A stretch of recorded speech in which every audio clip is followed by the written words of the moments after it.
The problem is, the guys that are flying these things make it look so easy. For me as a layman, you know, looking back at this all those years ago, you know, you look at the machine and think, well, that looks straightforward enough. What can be so complicated about it?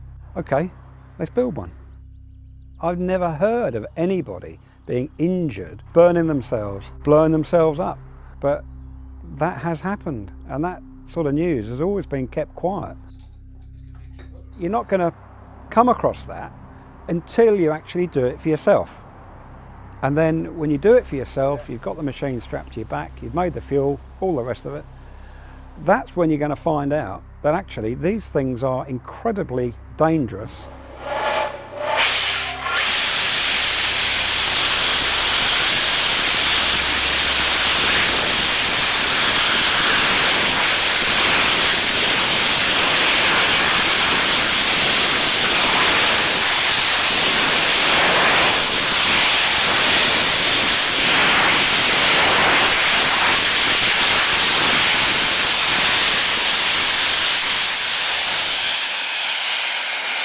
The Rocketbelt had never behaved like that in the past. Is everyone all right?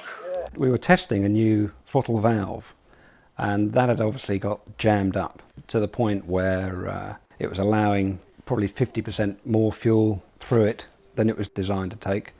So there was several things going through my mind. A, how am I going to control it? B, how am I going to shut the machine down quickly? And C, what would happen if we over boosted the engine? Could it blow up? And bear in mind, it's only probably about a foot behind my head. The shock sort of set in probably half an hour after. It really hit home, and it was at that point where I thought, hang on, let's just put it back in the workshop. Let's take sort of 10 steps back from it, and let's just review, you know, real close up what went wrong.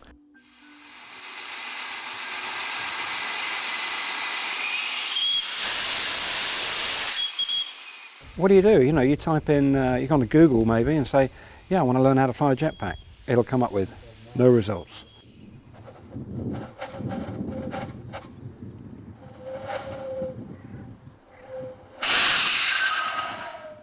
You know, we're the only guys in Europe with one of these machines, and you know, it's a great machine, but you've got to have some sort of tuition.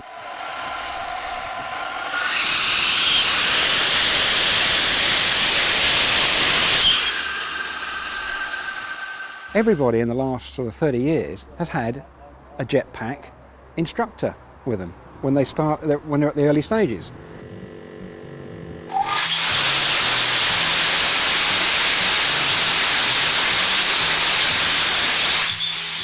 You've got to have an instructor with you, somebody that knows what they're doing. How's it feel? Feels great. Eric had been up all night on the flight, coming over from the US, strong cup of coffee. And then by 10:30 he's flying this around the garden, around my garden. You know, it just sounds surreal.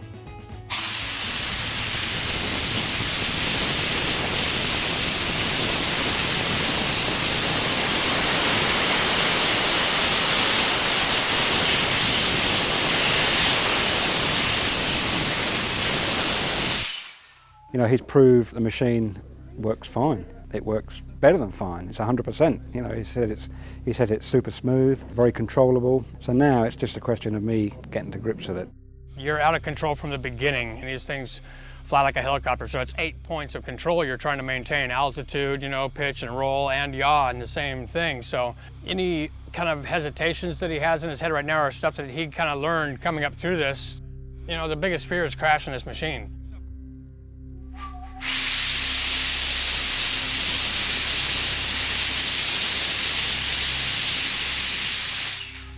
It's a bit like buying a car, but you can't drive a car.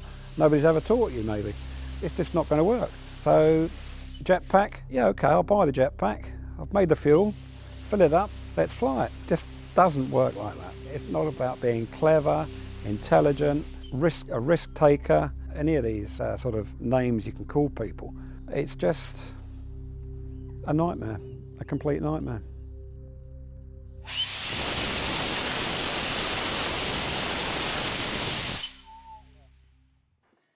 My wife was very supportive in the sense that, you know, she'd get on with looking after the house, and I'd be in the workshop making fuel or doing whatever, or even travelling out to the States, you know, to meet other sort of fellow rocket enthusiasts. We'll always remember the crash, of course. I kept that quiet for many, many years. That fatal day, well, not fatal day, that memorable day, I should say. I was lucky, I got away with it.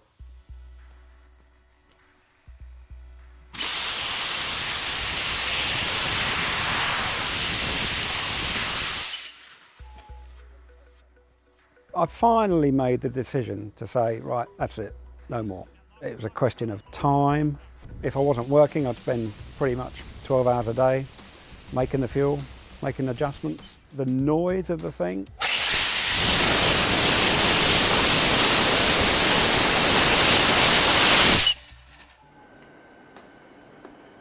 As an employee of an airline, I was told by managers that you're not covered on this, Stuart. If you break your leg, break your neck, you're off work. You're not covered by any healthcare policy or insurance, which is fair enough. It's a dangerous sport. And the fact that it was just, the money was going out, out, out, out, out. These things are $1,000 a minute. Not an hour, a minute. $1,000 a minute to run.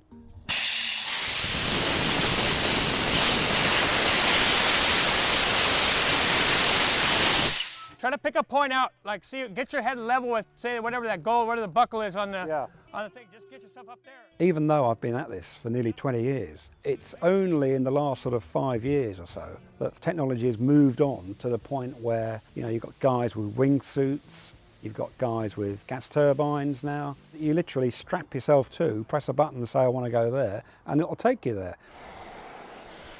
The guy that I look up to nowadays is the guy that's taken it that next step. That, of course, is Richard Browning. He's harnessed that technology and he's used it to his advantage, and he's created something which is out of this world.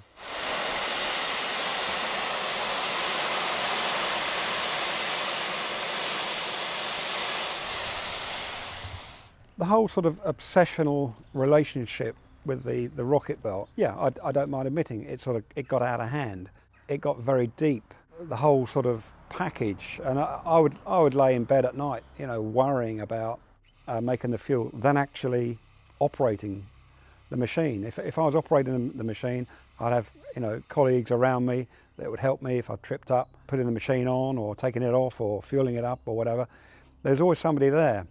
But when you're laying in bed at midnight thinking, I've just made 50 litres of 90% hydrogen peroxide. It's just finished. It's going to take 2 days to cool down. And over that 2-day period, if something happens, there's a small crack in the glassware, we could have had like the equivalent of a nuclear bomb sort of going off. I know that sounds a bit crazy, but there's so much power in the propellant. So you're always worrying about that. From the day when the throttle jammed and I ended up sort of upside down, well, it could happen again.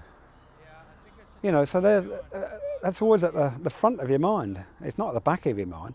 A lot of the time, all these things that are going off, it stops you sort of thinking about what you're trying to achieve as well. So the whole thing was a nightmare. There's no getting away from it.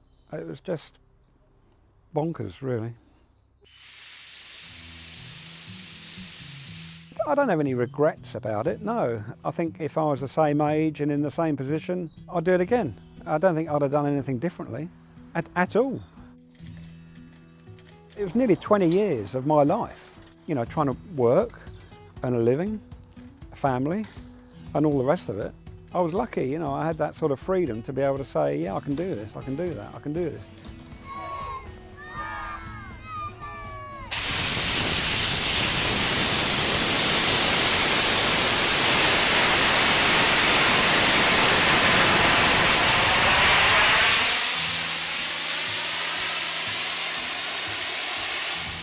The noise and the whole sort of spectators' wow of this iconic machine, I don't think anything will ever touch it.